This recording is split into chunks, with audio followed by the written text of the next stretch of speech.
Kita sampai pada bab yang ke-217, yaitu apa? Babu ar-rifqi, bab berlemah lembut. Bab apa? Berlemah lembut. Artinya menjadi manusia, seorang mukmin itu ada salah satu ciri khas yang menempel pada dirinya, yaitu apa?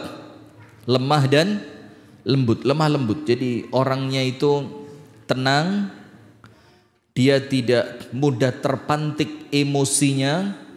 Dia orang yang senantiasa menampakkan dan memunculkan serta menebarkan ketenangan. Itu orang beriman. Hadis yang pertama telah kita baca dari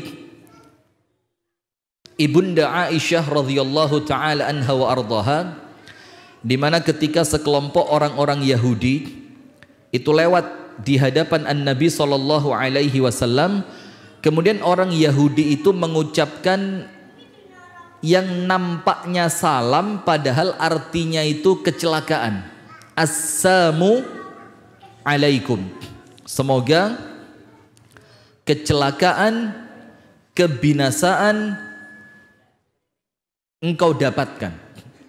Maka Ibunda Aisyah radhiyallahu taala anha wa ardhaha itu mendengarkan omongan orang Yahudi tadi dengan teliti. Itu mendengarkannya dengan detail gitu. Maka Ibunda Aisyah langsung menjawabnya, wa alaikumussalam wal la'nah, dan untuk kalian kehancuran dan laknat dari Allah. Maka An-Nabi sallallahu alaihi wasallam mengingatkan Ibunda Aisyah. Rasulullah mengatakan kepadanya, mahlan ya Aisyah, yang tenang. Yang apa? Yang tenang. Artinya jangan gampang tersulut emosi oleh sikap orang lain. Anda merdeka dengan sikap Anda. Artinya apa? Artinya Anda bersikap itu tidak disetir orang lain. Ketika orang lain tajahal alaik, tajahal itu apa? Wa idza marru bil laghwi wa idza khatabahumul jahiluna qalu salama. Apabila ada orang-orang jahil itu resek kepada mereka, ganggu mereka, jahil kepada mereka, apa yang mereka munculkan? Qalu salama. Itulah ciri orang beriman, dia tidak disetir oleh perbuatan orang lain terhadapnya. Nah, maka dengan itu Rasulullah sallallahu alaihi wasallam mengajarkan kepada Ibunda Aisyah, mahlan, yang tenang. Jangan terpantik emosimu gara-gara orang yang tidak penting itu. Nah, kita kadang-kadang kepancing emosi oleh orang yang nampaknya tidak penting buat kita. Terpancing emosi gara-gara komentar di Facebook. Terpancing emosi gara-gara dislike di YouTube. Terpancing emosi gara-gara diejek oleh orang yang bahkan tidak kita kenal. Nah, ini yang Rasul ajarkan kepada kita, apabila ada yang semacam itu bersikap apa? Tenang. Kalau bahasa Inggrisnya itu ojo direken. Sudah, biarin aja. Terserah dia mau ngomong apa, itu urusannya dia. Kenapa? Karena yang kita miliki adalah kebaikan, maka tidak akan keluar dari kita kecuali kebaikan. Innallaha yuhibbur rifqa fil amri kullihi. Kemudian An-Nabi sallallahu alaihi wasallam bersabda, wahai Aisyah, Allah Ta'ala mencintai ar-rifqa, lemah lembut, fil amri kulli, di semua urusan. Itu Allah suka apa? Lemah lembut. Faqultu, maka Ibunda Aisyah mengatakan, ya Rasulullah, awalam tasma' ma qalu? Ya Rasul, mereka tadi bukan mendoakan engkau, tapi mereka mendoakan celaka untukmu. Apa kata Rasulullah? Qad qultu, telah aku jawab. Jawabannya apa? Wa alaikum, cukup. Wa alaikum artinya apa? Begitu pula untuk kalian. Kalau kalian mendoakan baik, begitu pula kebaikan untuk kalian. Kalau kalian mendoakan keburukan, maka keburukan itulah juga untuk kalian. Kemudian hadis yang kedua dari sahabat Jabir ibnu Abdullah radhiyallahu taala anhu, dia mengatakan, An-Nabi sallallahu alaihi wasallam bersabda, man yuhramir rifqa yuhramil khaira. Singkat, padat, jelas. Barang siapa yang tidak diberi kelembutan, maka dia tidak akan mendapatkan kebaikan. Ini rumus. Orang yang tidak diberi kelembutan, maka dia tidak akan mendapatkan apa? Kebaikan. Dalam semua perkara. Di rumah tangga kasar, tidak baik. Sama tetangga kasar, tidak akan mendapatkan kebaikan. Dengan bawahan, dengan atasan, dengan yang seusia, dengan teman sejawat. Kalau tidak ada kelemah lembutan yang kita munculkan kepada mereka, apa yang terjadi? Barang siapa yang terhalang dari kelembutan, maka dia tidak akan mendapatkan apa? Kebaikan. Dan ini sesuai ayat Al-Qur'annya itu mengatakan, fabima rahmatin minallahi lintalahum walau kunta faddan ghalidhal qalbi lanfadhu min haulik. Berkat rahmat dari Allah, wahai Muhammad sallallahu alaihi wasallam, engkau bisa berlemah lembut kepada mereka. Sekiranya engkau kasar dan keras hati, maka mereka akan pergi dari sisimu. Coba lihat, Nabi Muhammad yang paling ganteng, yang paling wangi, yang paling keren. Kalau kasar, manusia tidak mau. Padahal orangnya apa? Tampan. Padahal orangnya begitu apa ya? Wangi. Itu pun kalau kasar orang tidak suka. Mau punya suami tampan, keren, ganteng, kulitnya putih kayak artis Sudan, kayak artis Korea, tapi ngeplaan, suka mukul, mau bu? Mau? Ya karena dia juga tidak mau sama ibu-ibu. Coba dia mau ya mikir dhisik ya. Nah, tidak mau orang tidak akan mau. Kenapa? Karena kelemah lembutan itulah modal paling besar untuk menarik kebaikan. Faham ya? Nah, maka di dalam setiap kegiatan, wabil khusus dakwah harus lemah lembut. Anda tahu ketika Harun ar-Rasyid itu didatengin oleh wa'idh. Wa'idh itu pemberi nasihat. Kemudian wa'idh tadi mengatakan apa? Faltasbir alayya fa inni ghalidhun alaik. Wahai Harun ar-Rasyid, kamu yang sabar ya sama saya. Karena saya mau menasehati kamu dengan nasihat yang berat dan keras. Apa kata Harun ar-Rasyid? La aqbalu minka. Tidak mau. Tidak mau kata Harun ar-Rasyid. Kok enak sak karepmu dewe. Kita disuruh sabar menghadapi sikapnya dia yang apa? Keras semaunya sendiri. Kemudian Harun ar-Rasyid mengatakan, waqad arsalallahu man huwa afdhala minka ila man huwa aswa'u minni faqala Allahu faqula lahu qawlan layyina. Karena Allah telah mengutus manusia yang lebih mulia dibandingkan kamu kepada seorang manusia yang lebih jahat dibanding saya, yaitu Musa dikirim kepada siapa? Musa dikirim kepada siapa? Fir'aun. Itu pun Allah katakan wa qula lahu qawlan layyina. Kamu kalau dakwah sama Fir'aun, dakwahmu yang apa? Lembut. Lah kok kamu tidak lebih baik dari Nabi Musa? Dan saya tidak lebih jahat dari Fir'aun, kamu mau keras-kerasan, PN gitu loh. Jadi tidak ada. Maka Masya Allah kita lihat ya, dakwah yang sukses itu sekarang ya dalam tanda kutip, dalam satu sisi yang kita lihat itu gampang menyentuh hati manusia, itu dakwahnya teman-teman Jama'atut Tabligh.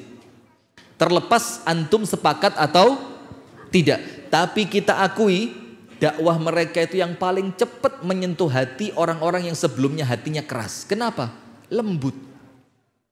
Kenapa? Tidak sok pinter. Kenapa? Tidak sok menghakimi, menjudge. Tapi apa? Mengajak. Ayo yuk kita sholat bareng ke masjid. Oh tidak bisa mas, saya ini orang kotor. Saya sama kayak kamu, saya juga orang kotor. Tapi saya ingin membersihkan hati. Ayo bareng-bareng bersih-bersih, coba. Menyenangkan. Kalau kita tidak, orang yang tidak sholat ke masjid, ganti sarungnya dengan mukena. Loh, iki wis gak ngejak api, kalimatnya elek. Bayangin, siapa Pak mau dinyek Pak? Laki-laki yang tidak ke masjid itu laki-laki solihah. Loh, itu kan kalimat yang tidak elok, tidak pantas. Maka Syekh ini beliau sempat menjadi Syekhul Azhar, rektor Al-Azhar, namanya Syekh Muhammad Al-Ghazali.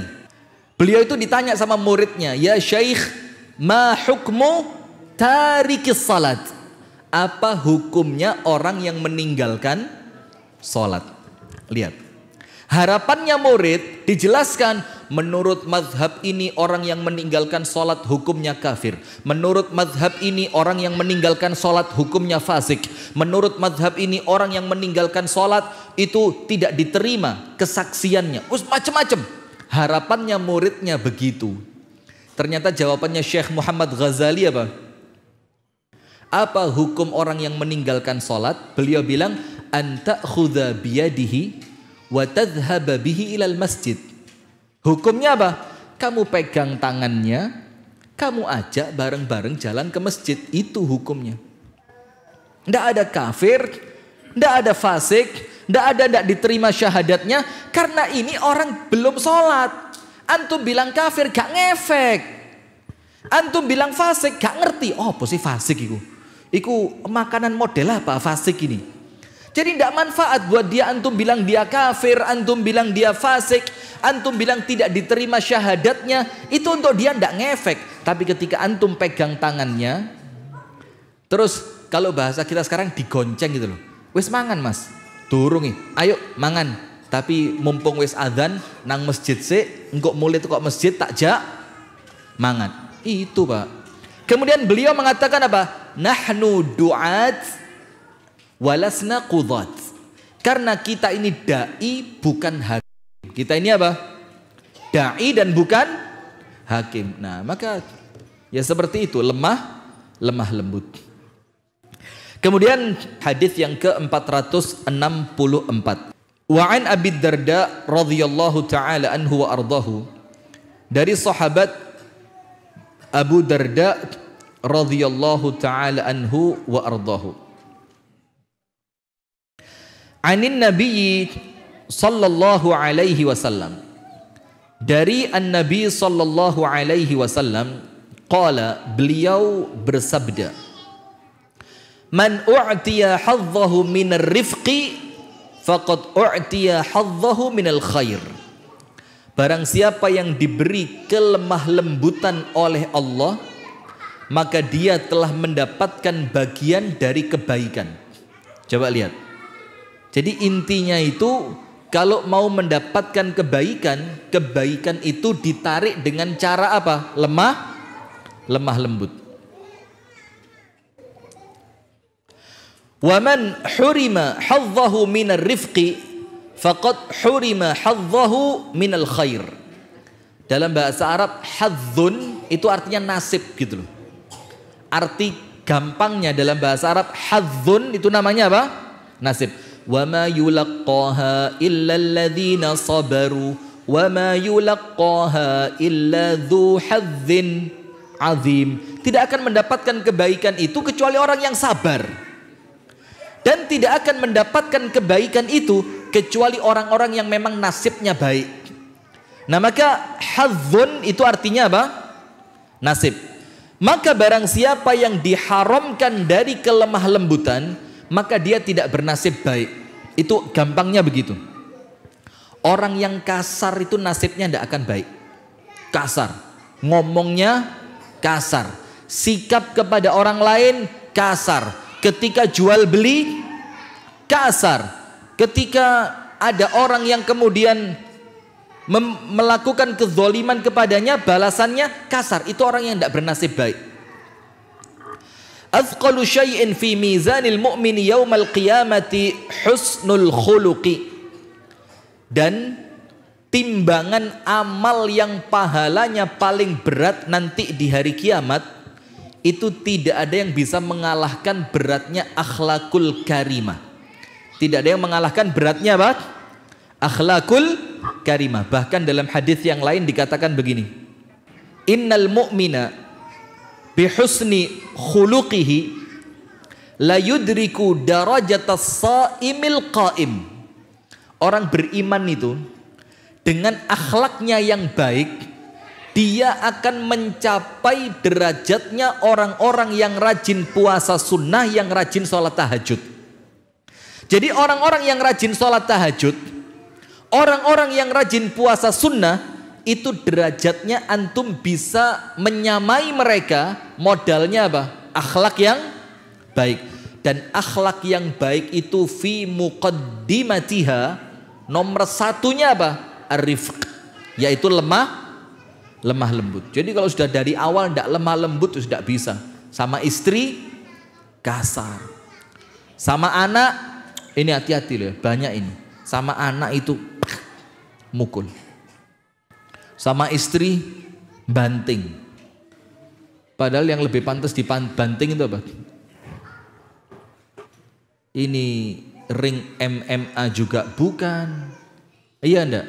Kemudian piring juga bukan, kok main banting-bantingan. Tidak ada yang lebih berat pada timbangan seorang mukmin kelak pada hari kiamat kecuali apa? Akhlak yang mulia. Wa innallaha, ini rumus, perhatikan dengan baik. Wa innallaha, dan sesungguhnya Allah Ta'ala. Kalimat inna itu untuk penegasan, artinya menegaskan makna, ada penguatan makna. Sesungguhnya Allah la yubghidhu, sangat-sangat benci, sangat-sangat murka kepada siapa?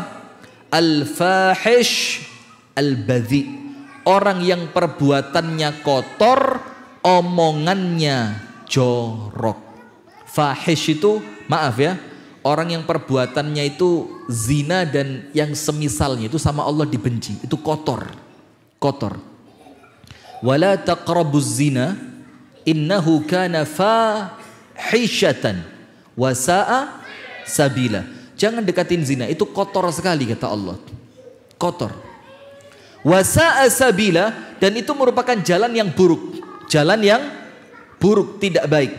Nah, maka Allah itu benci. Wa innallaha yubghidul al-fahish, dan Allah murka kepada orang-orang yang berbuat keji, al-badhi, yang ngomongnya itu kotor. Jadi ngomong itu kayak di podcast itu loh, tahu?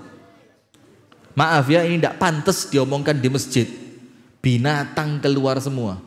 Dan ngomong binatang yang zaman kita kecil itu meso, sekarang itu kayak omongan biasa. Ini ada pergeseran nilai ini. Dan pergeseran nilai itu karena apa? Ya karena media yang terus menyuarakan. Orang-orang yang ngomong kotor itu dianggap what wrong gitu loh. Apa yang salah? Tidak ada yang salah.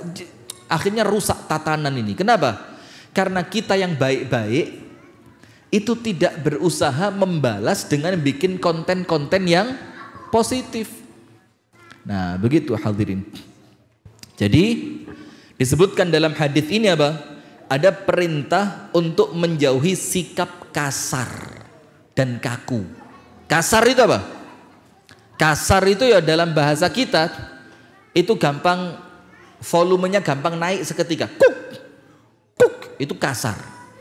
Kaku apa kaku? Kaku itu tidak toleran. Itu kaku dalam bahasa Indonesianya. Kaku itu apa? Ngelihat orang salah, beda prinsip sedikit, sikat. Tidak cocokan sama orang, itu kaku. Gampang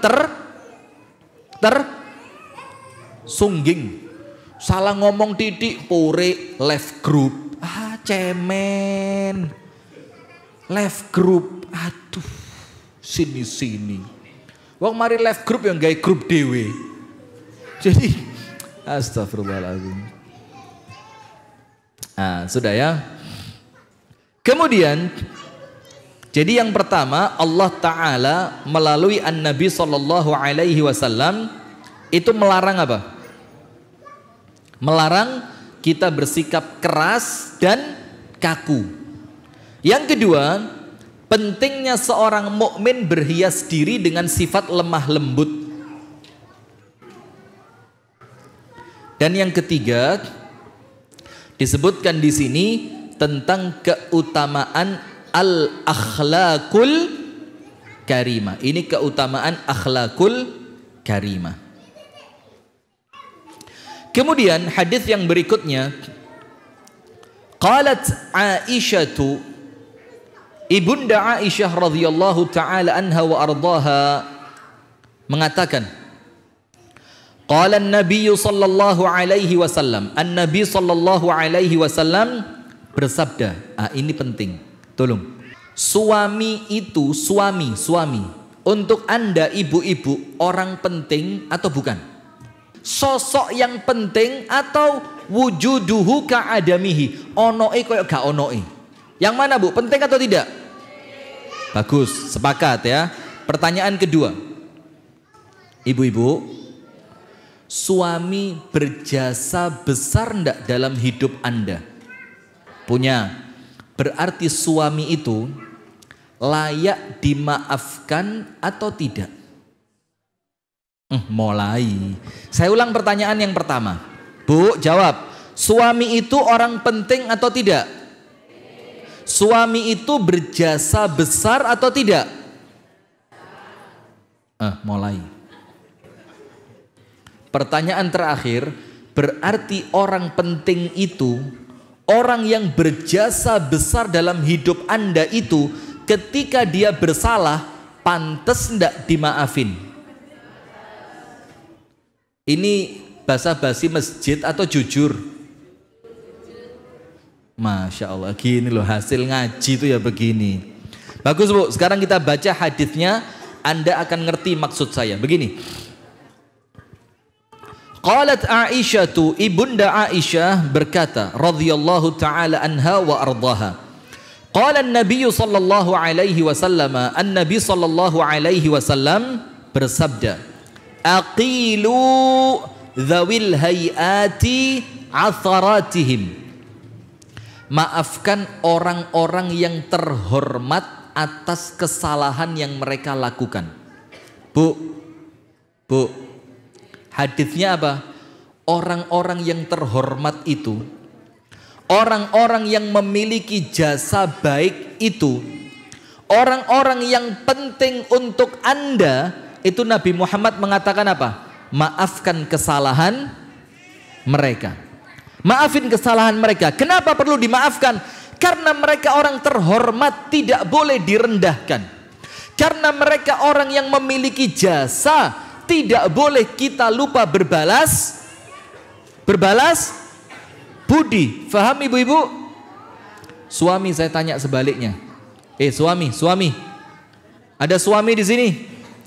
Suami jawab, istri Anda orang penting dalam hidup Anda atau tidak?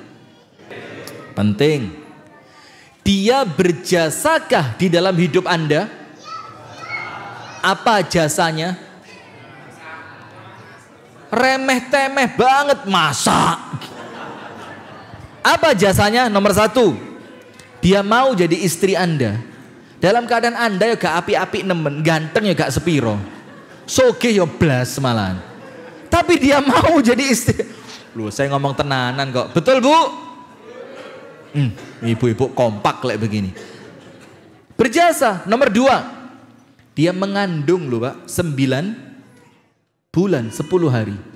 Dalam keadaan kadang-kadang anaknya bukan cuma 1, sekali ngandung anaknya 2. Oh, tambah abot mana? Maka suami harus kerja keras.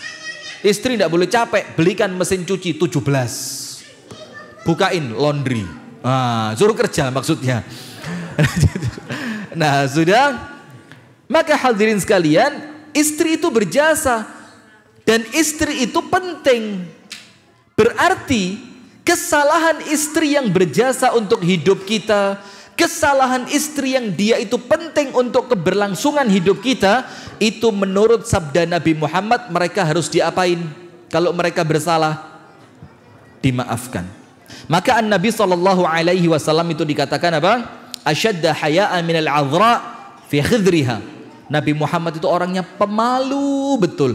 Kalau ngomong diatur, ngomongnya bisa dihitung jari, cara ngomongnya pelan. Nabi Muhammad begitu sopan. wa kana idza kariha syai'an arafnahu fi wajhih.